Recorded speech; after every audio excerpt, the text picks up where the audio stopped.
Shalom Obraja, bienvenidos, bienvenidas al estudio del Daf Yomi. Vamos a estudiar Bezrat Hashem en la página 9 del Tratado de Baba Kama. Rabuna Amar, dijo Rabuna, o Kesef o Mitab.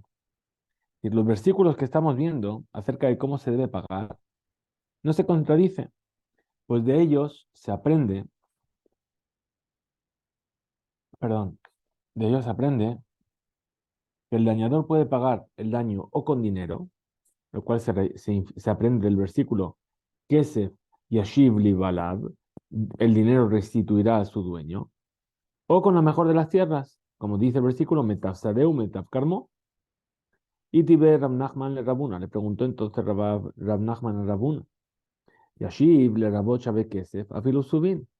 El versículo que dice que dinero restituirá a su dueño, ¿para qué está? Para incluir el pago con todo aquello que valga dinero, incluso si es solamente salvado.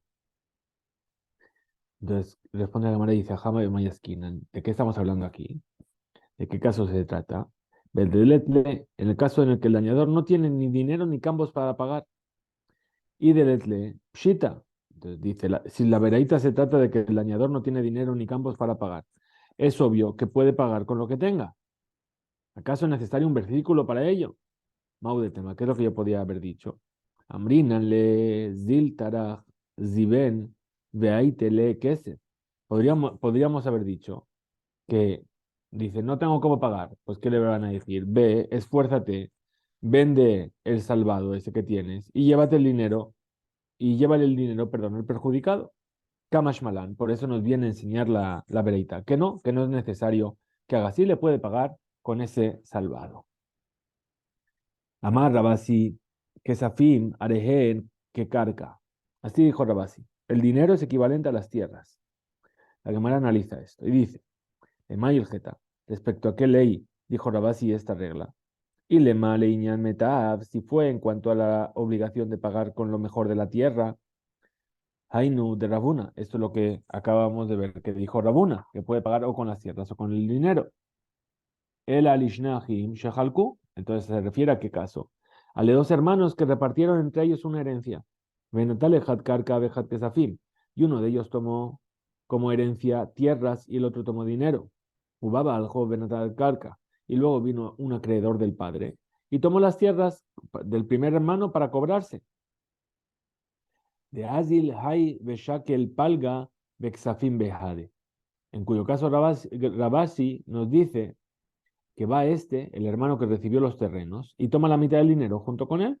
Es decir, que no por el hecho de que él tomó el terreno, si ese terreno después se lo llevaron porque era la garantía para una deuda, ese hermano puede venir y reclamar la mitad del dinero.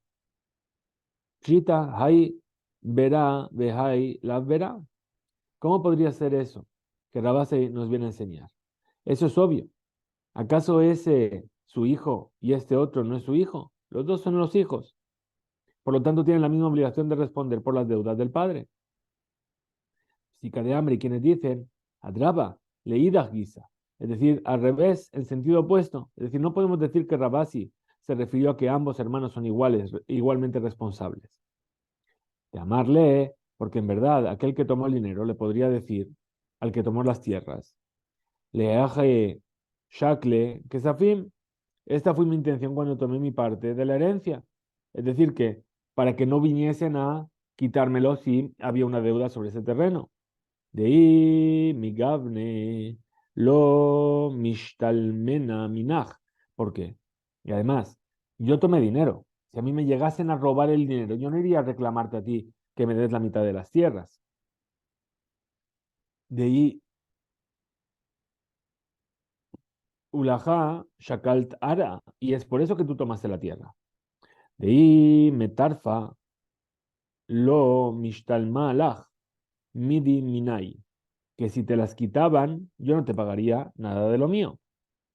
Entonces dice Ela, Ishnahim, Shehalku, entonces se refiere a lo que dijo Rabasi a dos hermanos, que se repartieron la herencia, que se repartieron entre sí las tierras que recibieron como herencia. Ubaba al Job, luego vino un acreedor del padre. Benatal Helkosh el Mehen, y se cobró de uno solo de ellos, caso en el cual el hermano al que no le quitaron la tierra debe compensar al que sí se la quitaron. Veja Amrar Rabasi, Hadazimna. ¿Cómo podría ser que esto es lo que dijo Rabasi? Si Rabasi ya dijo esta ley una vez de Idmar, pues así se enseñó en el Betamidrash. Ha'ahim Shehalku, unos hermanos que se repartieron un terreno en herencia del padre.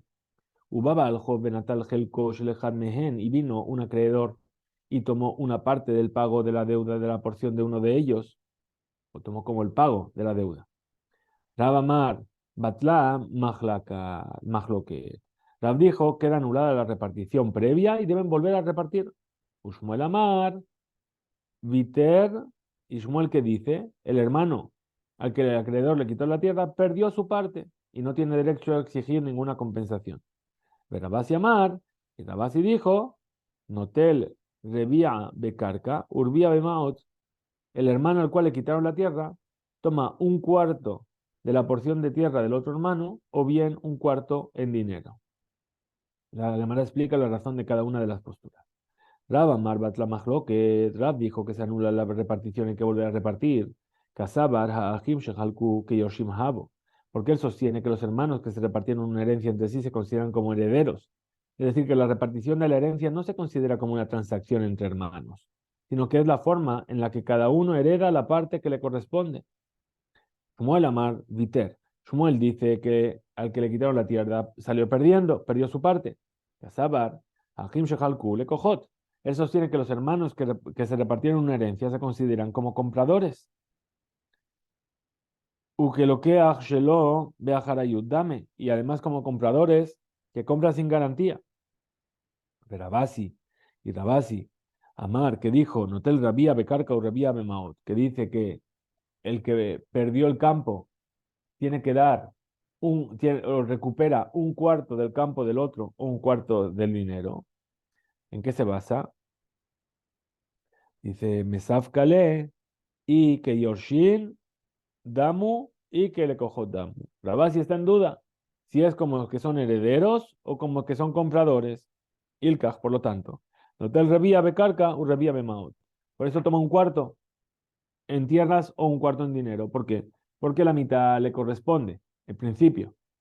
Bien, ahora de esa mitad que le corresponde, tenemos dudas si le corresponde o no le corresponde. Entonces, de la mitad, toman la mitad. Muy bien. Dice, Ela, Mai Hare, Gen que carca. Entonces, ¿a qué ley se refiere con lo que dijo Rabasi? De que el dinero es equivalente a las tierras. Leñal Metab se refiere a la obligación de pagar de lo mejor de las tierras. Y ahora vuelve a preguntar, y ají, hay no de Rabuna. Entonces, si es así, ¿qué está la ley que dijo Rabasi? ¿Está diciendo lo mismo que dijo Rabuna? La Gemara responde y dice no. Ema, vejen, ama, Rabasi. Es verdad, él está diciendo lo mismo. Entonces, por eso no digas Rabasi Amar. Y así también dijo Rabasi, es decir, que para confirmar que era la misma opinión de lo que dijo Rabuna. Amar Rabizera, Amar Rabuna. Dijo Rabizera en nombre de Rabuna. De mitzvah a Chelish. Por una mitzvah uno debe gastar hasta una tercera parte. ¿A qué se refiere con una tercera parte? ¿Una tercera parte de qué? Dice, Ilema Shelish Beto, si dijéramos que tiene que dar una tercera parte de todo su patrimonio, el ameata. Entonces, ¿qué pasaría? Y trámele tlata mitzvata. Si se le presenta a la persona la posibilidad de hacer tres mitzvot, letter de kule beta va a gastar todo su patrimonio en tres mitzvot.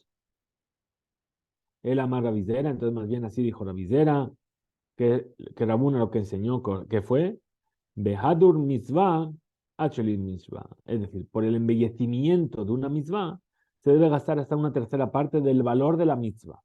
Es decir, que si un etrog me cuesta 6 monedas, yo puedo, para embellecer la mitzvah, gastar un tercio más de 6. Bien. O una persona que tiene un Sefer Torah, tiene dos para elegir. ¿Sí?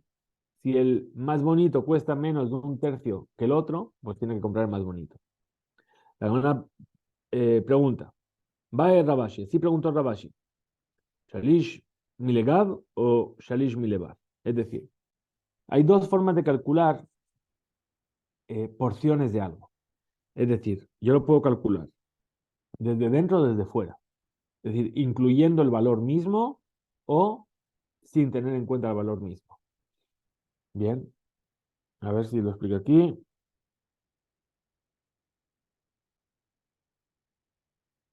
Dice, una tercera parte incluida en el total del valor del objeto más simple. Significa que el valor del objeto más simple se divide en tres. El etrog vale 6. Se divide en 3, vale 2. Ese tercio 2 es el monto que se debe agregar, es decir, hasta 8. Bien, pero si es sin incluir el valor inicial, se refiere a que la suma agregada para embellecer la misma será un tercio del monto final. Por ejemplo, si el precio final son 6, volvemos al Sefer Torah. Si el Sefer Torah más simple cuesta 6, ese monto se divide en 2 y ese resultado es el monto que debe agregar por encima del valor del objeto más barato. Es decir, finalmente tendrá que gastar hasta 9, ¿sí? 2, perdón, 6, lo divido en 2 son 3. 3 más 6, entonces hace 9. De la otra manera, era solamente 8 dígitos. Muy bien, entonces, la pregunta es, ¿tengo que por dentro o por fuera añadir ese tercio? Teiku. Esa duda queda sin resolver. De Maraba, hambre, así enseñaron en la tierra de Israel. Mishme de Rabizera, el nombre de Rabizera. Achelish Mishelo. Es decir, si el dinero que agrega una persona para embellecer una mitzvah es hasta una tercera parte, por, en- por encima del valor original de la mitzvah, el gasto corre por cuenta suya. Mikan Vaelach, Mishel Akadosh Baruj Hu. De ahí en adelante, todo lo que la persona agrega al embellecimiento de la mitzvah corre por cuenta de Akadosh Baruj Hu. Y por consiguiente, perdón, le es devuelto en este mundo independientemente de la recompensa que recibirá por ello. Con ello terminamos la primera de las Mishnayot de Masejet Baba Kama acerca de las 4 categorías de daños y perjuicios. Comenzamos con la segunda Mishnah. Dice, Kol Shechavti Ben Mishmarto, todo aquello que tengo la obligación de vigilar para que no dañe. Ichsharti et nisko, se considera que yo causé el daño que él hizo. Ichsharti bemixat nisko, si causé solo una parte del daño que él hizo. Havti betashlumen nisko, que ichsher kol nisko. Es decir, tengo la obligación de pagar la indemnización por ese daño, tal como habría sido si hubiera causado todo el daño. Nehasim shem bahem me'ila, a los bienes que no están sujetos a la prohibición de meilá. Meilá son las cosas que pertenecen al Bet HaMikdash y yo me aprovecho de ellas. Nehasim shem shel bene berit, los bienes que le pertenecen a los miembros del pacto, o sea, a los judíos. Nehasim hameyuhadim, los bienes particulares, es decir, con propietarios. Ubejol makom, y dicha ley rige en todo lugar donde haya ocurrido el daño. Hutz medeshut hameyuhedet la mazik, a excepción de la propiedad privada del dañador, donde éste queda exento de toda indemnización por cualquier daño que ocurra en ella. Ureshut anizak la mazik, y en una propiedad que pertenezca tanto al dañado como al dañador. Usheizik mazik le shalem tashlum nezek en metavares. Y cuando haya dañado, el dañador tiene la obligación de indemnizar por el daño que ha causado con la mejor de las tierras que posea. Muy bien, vamos a comenzar con la Gemara sobre este tema. Tanur Rabanan, enseñó a nuestros sabios en una vereita. Kol shechavti bemishmarto yichsharti et nisko. Dijo la regla de la Mishnah. Todo todo aquello de lo que tengo la obligación de vigilar, si causa un daño, por mi descuido se considera que yo causé el daño. Ketzat, ¿cómo es esto? Dice, Shor, Ubor, Shemesaran lejer shote bekatan beeziku. Cuando una persona, perdón, cuando un toro o un pozo que el dueño dejó en manos de un jerez, un shoteo o un catán, es decir, un sordomudo, un demente o un niño pequeño, que a priori no tienen entendimiento de lo que hacen, y ellos causaron un daño, el toro o el pozo. Hayab le shalem, la persona debe pagar. Mashenken baesh, lo que no ocurre con el fuego. En Mayaskinan, ¿de qué caso estamos hablando en la Breita? Ilema Beshor, Kashur, Ubor, Mejuse. Si me dices que se trata de un toro que está atado o un pozo que está cubierto, las probabilidades de que dañen son pocas. Dice, Kabate, Gabe Esh, Gajelet, cuyo caso paralelo con relación al fuego sería dar a estas personas una brasa que no causa un incendio a menos que la viven. Entonces cabría objetar en este caso. Maishenaja, Maishenaja, ¿cuál es la diferencia entre un caso y el otro? El toro y el pozo, que está atado, que está cubierto, con una brasa que no está quemando. El abeshor, mutar, ubor, megule. Entonces tenemos que hablar de que le dejó al cuidado de estas personas un toro que no está atado y un pozo que está descubierto, lo cual se considera una irresponsabilidad de Kabate, Gabeesh, Shalhevet, cuyo caso paralelo sería un fuego que está en llama, es decir, una brasa que está en llama. Entonces ahí te voy a objetar. Mashen ken beesh de patur. ¿Acaso en tal situación la veredad diría lo que no es así con el caso del fuego, de lo cual se entendería que en dicho caso estaría exento de pagar? Veja, Resh Lakish, Mishme de Hizkiyah. ¿Cómo es posible? Si dijo Resh Lakish en nombre de Hizkiyah, lo shanuela, shemasar lo gajelet veliba. Es decir, lo que se enseñó en la Mishnah, vamos a ver más adelante, en la página 59, Bezrat Hashem, que una persona que le entregó fuego a un sordomudo, un demente, un niño, está exenta de pagar los daños que lleguen a causar, sino con respecto a una situación en la que le hubiera entregado a cualquiera de ellos una brasa y lo hubiera avivado. Abal Shalhevet Hayab, pero si le entregó una brasa llameante, ahí estaría obligado a pagar el daño. Maitama, ¿cuál es el motivo? Deja Baresdeca, porque una brasa con llama ya está lista para causar un daño. Entonces la vereita aclara el caso al que se refiere la vereita.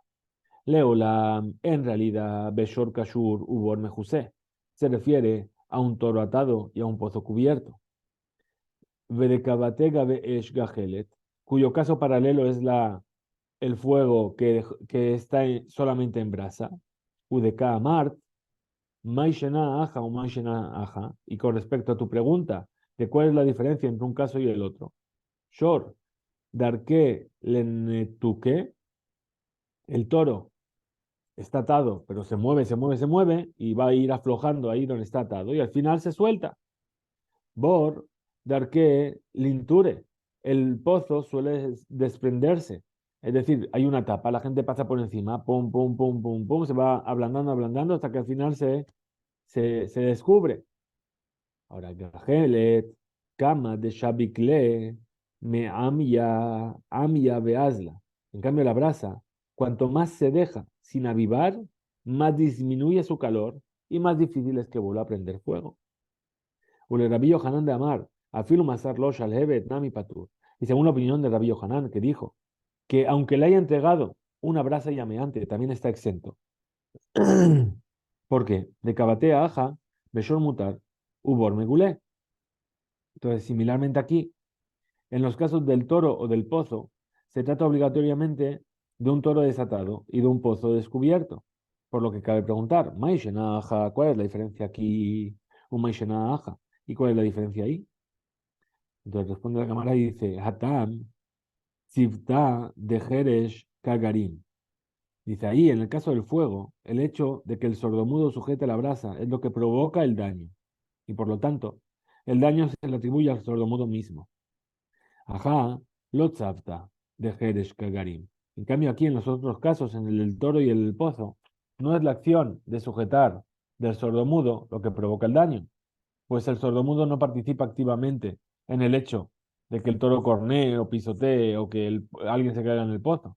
Y por lo tanto, el daño es resultado directo de la negligencia de su dueño, quien dejó al toro o al pozo en manos de individuos que no son capaces de vigilarlos. Hasta aquí llega este DAF. Que tengamos una excelente noche. Hiskub Imso.